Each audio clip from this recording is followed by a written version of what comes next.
Hi everyone, hope you're all doing well and getting ready to the upcoming festival season. And as we all know, not only India but globally, any festive season is incomplete without food. It's all about food when it comes to festive season. And along with that, it does bring a lot of fear in people about gaining weight, about not being able to stick to their lifestyle regime. So today I'm going to be talking about few things that will not only allow you to really enjoy the festive season and at the same time maintain your good health, maintain your energy levels, maintain your weight, right? So let's get started. Number one, very important is now starting from Karwa Chauth till Diwali, Bhai Dooj. It's going to be all about Diwali parties. It's going to be about card parties, get-togethers, meeting people, going to friends and families, distributing sweets. So make sure that you never leave your house empty stomach. So another way to look at it is never arrive empty stomach to anybody's house. Now, why do I say so? When you leave your house empty stomach, when you reach the venue, you are hungry and you will overeat.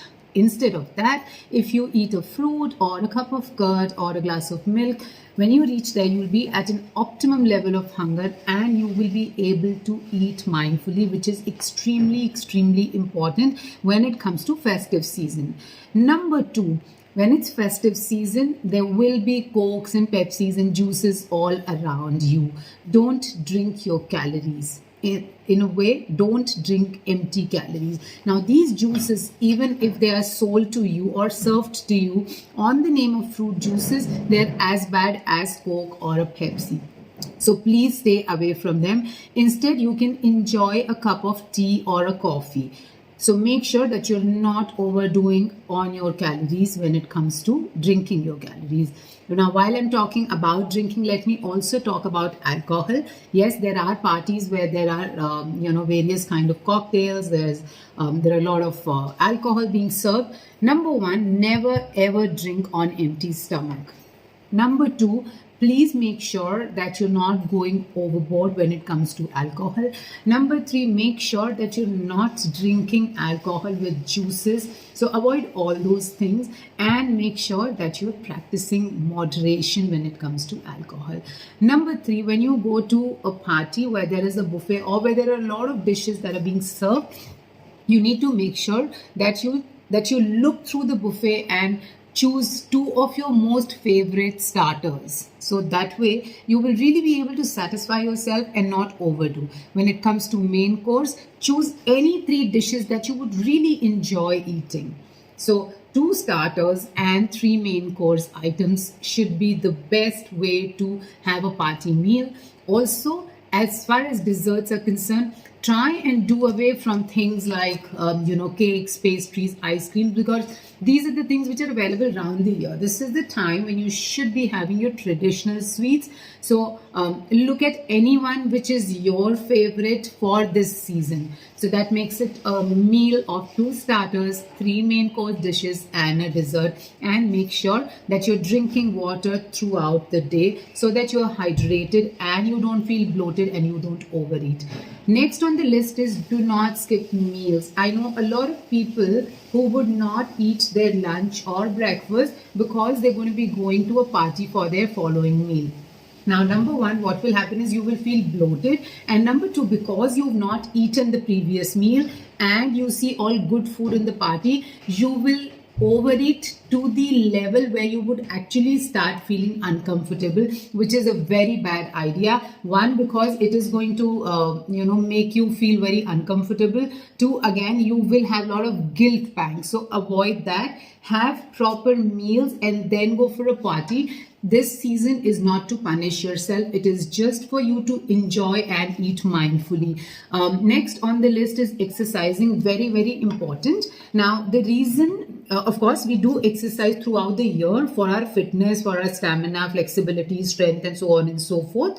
However, during festival time, it's very important that you exercise because there's a direct connection between exercise and food, and let me break it down for you. Now, when you exercise, the body releases good chemicals, the body releases good hormones, which helps you to eat healthier food, which helps you to eat mindful and make right choices. So this is why exercising is very important. I do not recommend and I do not want any one of you to over exercise as a punishment because you've eaten the previous night in a party or during the festivities. That's definitely a very, very wrong approach. So just exercise in moderation so that you're able to practice mindful eating.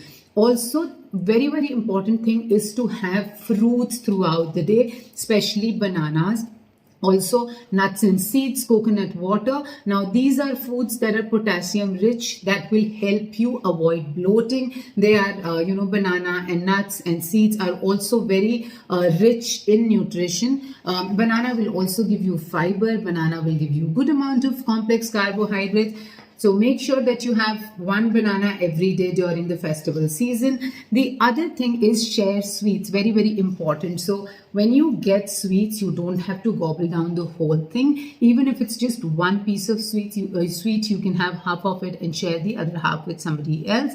The other pro tip is instead of just, rotating the sweet boxes from one house to the other or from one relative to other or buying sweets to distribute, it will be better if you give them a gift which is more thoughtful, because at the end of the day, how many sweets can you have in the first place? So it's always better to give healthy gift items. So if you must give something to do with food, then you can look at trail mixes, you can look at dry fruits, you can look at dry fruit laddus. So exercise creativity, exercise mindfulness, and make sure that you enjoy your festivity. Next on the list, which is very, very important, is keeping yourself hydrated, because when the festivity kicks in, there are late nights, there are parties. So the whole routine goes off track for a while now, and also there's less sleep, right? So you need to make sure that you're hydrated throughout the day. So you start your day with water, have 1 glass of water before each meal. Before you step out of the house, have a glass of meal. Thereby, you will ensure that you're clocking good amount of water, throughout the day. Also, as much as these tips are very important, the post celebration or the post meal rituals are also very important. The fact that you're eating sweets, oily stuff, heavy foods, it's important that you either have warm water after the meal, or once you get back, make sure that you either have fennel tea, which is also called soft, or ajwain tea or ginger tea. This will help you improving your digestion and get you ready for the next day. So follow these tips, enjoy the festivities. Happy festivities, everyone. If you've liked this video, don't forget to share it with your friends and don't forget to subscribe. We'll talk again post the festivities. Take care.